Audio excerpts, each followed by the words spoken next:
అయితే నేను తిరుమల శనివారాలలో ఫస్ట్ వారం అయితే శనివారం పూజ అనేది చేసినానండి. సో దీపం వెలిగించినాక మనం పిండి దీపము సో కొండ ఎక్కినాక మనం ఏం చేయాలంటే మరుసటి రోజు మనం కొండ ఎక్కిపోయిన ఈ ఒత్తులన్నీ కూడా తీసేసుకొని ఒక ప్లేట్లో కానీ లేదంటే ఒక ప్రమిదంలో కానీ వేసి పెట్టుకొని ఏదన్నా ఒకరోజు మనము ధూపంలాగా వెలిగించుకోవచ్చునండి. చాలా మంచిది ఈ మాదిరిగా ఒత్తులన్నీ కూడా. సో మంచి పాజిటివ్ అనేది ఉంటుంది.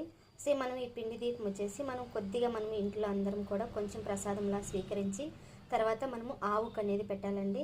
సో చాలా మంచిది, మనం పడేయకూడదు, ఆవుకు పెడితే చాలా మంచిది.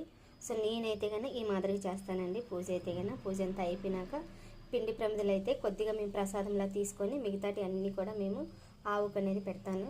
సో అలా చేస్తే చాలా మంచిది. ఏం చేస్తారు పిండి ప్రమిదలు కొండెక్కినాక అనేది నాకు కామెంట్ చేయడం అస్సలు మర్చిపోతుంది. నేనైతే ఈ మాదిరిగా చేస్తానండి, ఆవుకు పెడతాను. సో మాకైతే ఆవులు అనేది ఎక్కువ వచ్చాయంటే ఇక్కడైతే.